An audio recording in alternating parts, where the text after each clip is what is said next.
News of மன்னாரின் இரவு நேர பிரதான செய்திகள். முதலில் தலைப்புச் செய்திகள். ஐநா அலுவலக வீதி மறியல் வழக்கு. விமல் வீரவன்சவுக்கு கடுமையான உடல்நலக் குறைவு ஏற்பட்டதால் செப்டம்பர் 21க்கு ஒத்திவைப்பு. சம்பந்தனுக்கு கிழக்கு மண்ணில் சிலை வைக்க ஒருபோதும் அனுமதிக்க மாட்டோம். ஈழத்தமிழர் முன்னணி தலைவர் ஜெயா சரவணன் கடும் எச்சரிக்கை. 5 பேர் சுட்டுக் கொலை செய்யப்பட்ட விவகாரம். முன்னாள் ராஜாங்க அமைச்சர் பிள்ளையான் ஜூலை 24 வரை மீண்டும் விளக்கமறியல். அந்தமானில் நிலநடுக்கம் ஏற்பட்டால் 40 நிமிடங்களில் சுனாமி அலைகள் இலங்கையை தாக்கும். அனர்த்த முகாமைத்துவ பிரிவு எச்சரிக்கை. முன்பள்ளி குழந்தைகளுக்கு இனி முழு நீள ஆடை கட்டாயம். டெங்கு தொற்றை கட்டுப்படுத்த அமைச்சர் சரோஜா சாவித்ரி போல்ராஜ் அவசர அறிவுறுத்தல். பங்களாதேஷில் கனமழை மற்றும் மண் சரிவு கொடூரம். 51 பேர் பரிதாபமாக பலி. ஐநா அலுவலக வீதி மறியல் வழக்கு. விமல் வீரவன்சவுக்கு உடல்நலக் குறைவு செப்டம்பர் மாதத்துக்கு ஒத்திவைக்கப்பட்டுள்ளது. கடந்த 2016 ஆண்டு கொழும்பில் அமைந்துள்ள ஐக்கிய நாடுகள் சபையின் பிராந்திய அலுவலகத்துக்கு முன்பாக வீதியை மறித்து பொதுமக்களுக்கு பாரிய போக்குவரத்து தொந்தரவுகளை ஏற்படுத்தியதாக குற்றம் சாட்டப்பட்டு தாக்கல் செய்யப்பட்டுள்ள வழக்கின் மேலதிக விசாரணைகளை வரும் செப்டம்பர் 21 ஒத்திவைக்குமாறு கொழும்பு நீதவான் நீதிமன்றம் உத்தரவிட்டுள்ளது. முன்னாள் அமைச்சர் விமல் வீரவன்ச உள்ளிட்ட 7 பேருக்கு எதிராக தாக்கல் செய்யப்பட்டுள்ள இந்த விசேட வழக்கு கொழும்பு பிரதான நீதவான் அசங்க எஸ் பொதரகம முன்னிலையில் இன்று விசாரணைக்கு எடுத்துக் கொள்ளப்பட்டது. இந்த வழக்கு விசாரணையின் போது முதலாம் பிராதிவாதியான நாடாளுமன்ற உறுப்பினர் விமல் வீரவன்ச நீதிமன்றத்தில் முன்னிலையாகி இருக்கவில்லை. அவர் சார்பில் நீதிமன்றத்தில் முன்னிலையான சுயேட்சை சட்டத்தரணி விமல் வீரவன்சவிற்கு தற்போது கடுமையான உடல்நலக் குறைவினால் பாதிக்கப்பட்டுள்ளதாகவும் அவரது உடல்நிலை குறித்த உத்தியோகபூர்வ மருத்துவ அறிக்கையை அடுத்த சில தினங்களுக்குள் நீதிமன்றத்தில் சமர்ப்பிக்க நடவடிக்கை எடுப்பதாகவும் அவர் உறுதியளித்தார். பிரதிவாதி தரப்பு சட்டத்தரணியின் சமர்ப்பங்களை ஏற்றுக்கொண்ட பிரதான நீதவான் அசங்க எஸ் பொதரகம வழக்கின் மேலதிக சாட்சி விசாரணையும் குறுக்கு விசாரணைகளையும் செப்டம்பர் 21 வரை ஒத்திவைப்பதாக உத்தரவிட்டதோடு அன்றைய தினம் வழக்கில் தொடர்புடைய அனைத்து பிரதிவாதிகளையும் தவறாது நீதிமன்றத்தில் முன்னிலையாகுமாறும் நீதவான் இதன்போது கட்டளையிட்டார். சம்பந்தனுக்கு கிழக்கு மண்ணில் சிலை அமைக்க அனுமதிக்க மாட்டோம் என்று ஜெயா சரவணன் கடும் எச்சரிக்கை விடுத்துள்ளார். இலங்கை தமிழரசு கட்சியின் மறைந்த முன்னாள் தலைவரும் முன்னாள் நாடாளுமன்ற உறுப்பினருமான இரா சம்பந்தன் 2 கொள்கைகளை கொண்டு செயற்பட்ட ஒரு மனிதர் என்பதனால் அவருக்கு கிழக்கு மண்ணில் சிலை அமைப்பதற்கான எந்தவித அங்கீகாரமும் கிடைக்காது என ஈழத்தமிழர் முன்னணி கட்சியின் தலைவர் ஜெயா சரவணன் தெரிவித்துள்ளார். நேற்று தினம் வெளியிடப்பட்டுள்ள விசேட ஊடக அறிக்கையிலேயே இந்த அதிரடி எச்சரிக்கையை விடுத்துள்ளார். இலங்கை தமிழரசு கட்சியின் மறைந்த முன்னாள் தலைவர் இரா சம்பந்தன் உருவ சிலை அமைப்பதற்கான தீவிர முயற்சிகள் எடுக்கப்பட்டு வருவதை நான் அறிந்துள்ளேன். அவருக்கு நினைவு தூவி அமைப்பதாக இருந்தால் அதனை அவர்களது சொந்த இடங்களிலேயே அமைக்க வேண்டுமே தவிர பொது இடங்களில் அமைக்க கூடாது. 2 கொள்கைகளை கொண்டு சுயநலமாக செயற்பட்ட ஒரு மனிதனுக்கு கிழக்கு மண்ணில் பொது இடத்தில் சிலை அமைப்பதற்கான தார்மீக அங்கீகாரம் எவராலும் கிடையாது.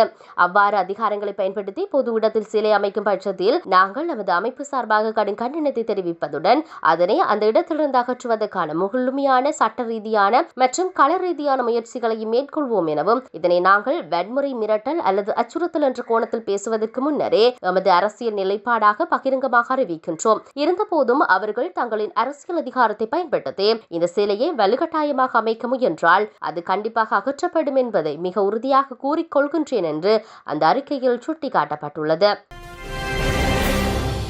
கிழக்கு மாகாணத்தின் பல பகுதிகளில் 5 பேர் சுட்டு கொலை செய்யப்பட்ட சம்பவம் தொடர்பில் பிரதான சந்தேக நபராக பெயரிடப்பட்டுள்ள முன்னாள் ராஜாங்க அமைச்சரும் தமிழ் மக்கள் விடுதலை புலிகள் கட்சியின் தலைவருமான பிள்ளையான் என்ற சிவனேசதுரை சந்திரகாந்தன் எதிர்வரும் ஜூலை 24 வரையில் மீண்டும் விளக்கமறியலில் வைக்கப்பட்டுள்ளார். மட்டக்களப்பு நீதவான் நீதிமன்றத்தில் இந்த விசேட வழக்கு இன்று விசாரணைகளுக்காக எடுத்துக் கொள்ளப்பட்ட போதே நீதவான் இந்த உத்தரவை பிறப்பித்துள்ளார். தற்போது நிலவி வரும் பாதுகாப்பு மற்றும் நிர்வாக காரணங்களினால் இன்றைய வழக்கு விசாரணையின் போது முன்னாள் ராஜாங்க அமைச்சர் சிவனேசதுரை சந்திரகாந்தன் சிறையிலிருந்து இணையவழி தொழில்நுட்பத்தினூடாக நீதிமன்றத்தில் முன்னிலைப்படுத்தப்பட்டதாக தெரிவிக்கப்படுகின்றது. கடந்த காலங்களில் கிழக்கு மாகாணத்தின் பல்வேறு பகுதிகளில் T56 ரக அதிநவீன துப்பாக்கியினால் 5 நபர்கள் சுட்டு படுகொலை செய்யப்பட்ட சம்பவம் தொடர்பாக சிவனேசதுரை சந்திரகாந்தன் உள்ளிட்ட 2 சந்தேக நபர்களுக்கு எதிராக குற்றப்புலனாய்வு திணைக்களத்தினால் நீதிமன்றத்தில் விரிவான அறிக்கை தாக்கல் செய்யப்பட்டுள்ளது. இந்த கொலை சம்பவங்கள் குறித்த மேலதிக விசாரணைகளை துரிதமாக முன்னெடுத்து அடுத்த வழக்கு தவணையன்று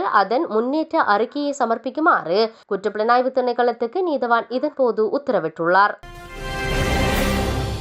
அந்தமான் தீவு பகுதியில் நிலநடுக்கம் ஏற்பட்டு சுனாமி உருவானால் வரும் 40 நிமிடங்களுக்குள் சுனாமி அலைகள் இலங்கையின் கரையோரங்களை தாக்கும் அபாயம் உள்ளதாக அனர்த்த முகாமைத்துவ மத்திய நிலையத்தின் பணிப்பாளர் நாயகம் ஓய்வு பெற்ற மேஜர் ஜெனரல் சம்பத் கொட்டுவே கொட எச்சரித்துள்ளார். நாடாளுமன்ற உறுப்பினர் எழுப்பிய கேள்விகளுக்கு பதிலளிக்கும் போதே அவர் இந்த அதிர்ச்சிகரமான தகவலை வெளியிட்டுள்ளார். இந்தளவு குறுகிய கால பகுதிக்குள் கரையோர பகுதிகளில் வாழும் 38 லட்சம் மக்களை பாதுகாப்பான இடங்களுக்கு வெளியேற்றுவது தற்போதைய சூழ்நிலையில் மிகவும் கடினமான காரியம் என்று அவர் சுட்டிக்காட்டினார். தற்போது நாட்டில் உள்ள சுனாமி எச்சரிக்கை கோபுரங்கள் செயலிழந்துள்ளமை மற்றும் அனர்த்த முகாமைத்துவ மத்திய நிலையத்தின் கட்டமைப்பு ரீதியான பலவீனங்கள் குறித்து அவர் கவலை வெளியிட்டுள்ளார். மாவட்ட ரீதியான அனர்த்த முகாமைத்துவ ஒருங்கிணைப்பு பிரிவுகள் மாலை 4:30 மணிக்கு மூடப்படுவதால் இரவு நேரங்களில் அனர்த்தங்கள் ஏற்படும் போது தொலைதூரத்தில் உள்ள அதிகாரிகளை தொடர்பு கொண்டு சம்பவ இடத்துக்கு அழைத்துச் செல்வதற்கு அதிக நேரம் வீணாகின்றது. இந்த பணியாளர் பற்றாக்குறையை போக்கும் நோக்கில் அனர்த்த முகாமைத்துவ மத்திய நிலையத்தையும் தேசிய அனர்த்த நிவாரண சேவைகள் மத்திய நிலையத்தையும் இணைக்குமாறு ஜனாதிபதி பணிப்புரை விடுத்துள்ள போதிலும் இந்த செயல்முறைக்கு நீண்ட காலம் எடுக்கும் என தெரிவித்துள்ளது. உலக நாடுகள் அனைத்தும் நவீன தொழில்நுட்பத்தையும் வளங்களையும் பயன்படுத்தி தங்களது அனர்த்த முகாமைத்துவ கட்டமைப்பை வலுப்படுத்தி வரும் வேளையில் இலங்கையில் இந்த செயல்முறை மிகவும் மெதுவானதாகவே முன்னேறி வருகிறது எனவும் ஜனாதிபதியின் பணிப்புரை நடைமுறைப்படுத்தும் இடைக்கால காலத்தில் ஏதேனும் பாரிய அனர்த்தம் ஏற்பட்டால் நாடு கடுமையான நெருக்கடியை சந்திக்கும் அபாயம் உள்ளதாக ஓய்வு பெற்ற மேஜர் ஜெனரல் சம்பத் கொட்டுவே கொடத் எச்சரித்துள்ளார். டெங்கு தொற்றுப்பாட்டை கட்டுப்படுத்தும் முன்னெச்சரிக்கை நடவடிக்கைகளின் ஒரு பகுதியாக முன்பள்ளி செல்லும் குழந்தைகள் தங்களது கைகளையும் கால்களையும் முழுமையாக மறைத்திருக்கும் வகையிலான ஆடைகளை அணிவதை உறுதிப்படுத்துமாறு பெற்றோர்களுக்கு அறிவுறுத்தப்பட்டுள்ளதாக சிறுவ விவகார அமைச்சர் சரோஜா சாவத்ரி போல்ராஜ் தெரிவித்துள்ளார். இந்த பணிப்புரையானது பொதுவான பாடசாலைகளுக்கு மட்டுமல்லாது குறிப்பாக முன்பள்ளிகளுக்கும் பொருந்தும் என்று அவர் சுட்டிக்காட்டியுள்ளார். எனவே பெற்றோர்கள் தங்களது குழந்தைகளை முன்பள்ளி வகுப்புகளுக்கு அனுப்பும் முன்பாக அவர்களுக்கு பொருத்தமான மற்றும் உடலை முழுமையாக மூடும் பாதுகாப்பு ஆடைகளை அணிவிப்பதை வழக்கமாக்கிக் கொள்ளும் என்று அவர் கேட்டுக்கொண்டார். இது தவிர குழந்தைகளுக்கு பாதுகாப்பான நுளம்பு விரட்டிகளை தகுந்த முறையில் பயன்படுத்துமாறும் நுளம்பு கடிகளிலிருந்து குழந்தைகளை பாதுகாப்பாக சாத்தியமான அனைத்து முன்னெச்சரிக்கை நடவடிக்கைகளையும் எடுக்குமாறும் அமைச்சர் பெற்றோர்களுக்கு மேலதிக ஆலோசனைகளை வழங்கியுள்ளார். தற்போது கல்வி நிறுவனங்களில் டெங்கு தொற்று அபாயம் கவலை அளிக்கும் ஒரு தீவிர பிரச்சனையாக உருவெடுத்துள்ளதை குறிப்பிட்ட அவர் இதற்கு முற்றுப்புள்ளி வைக்க எதிர்வரும் 2 வாரங்கள் மிகவும் முக்கியமானவை என எச்சரித்துள்ளார். எனவே பெற்றோர்கள் அனைவரும் இந்த விடயத்தில் மிகுந்த விழிப்புணர்வுடனும் பொறுப்புடனும் இருக்குமாறு அவிசேட வேண்டுகோள் விடுத்துள்ளார்.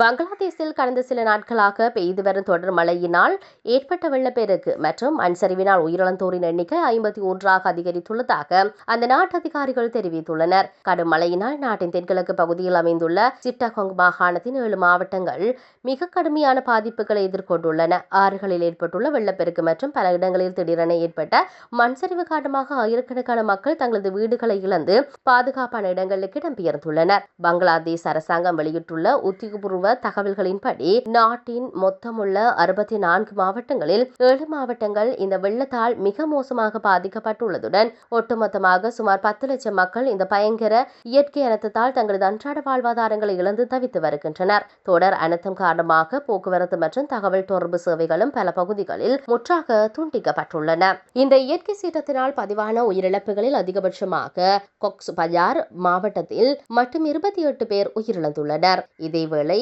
சட்டோ கிராமம் பகுதியில் 13 பேரும் பந்தர்பன் மாவட்ட பகுதியில் 6 பேரும் உயிரிழந்துள்ளதாக மீட்பு குழுவினர் உறுதிப்படுத்தியுள்ளனர். மேலும் உயிரிழந்தவர்களின் கணிசமானோர் தற்காலிக கொட்டகைகளில் வசித்து வந்த ரோஹிங்கியா அகாதிகள் முகாம்களைச் சேர்ந்தவர்கள் என அதிகாரிகள் கவலையுடன் தெரிவித்துள்ளனர்.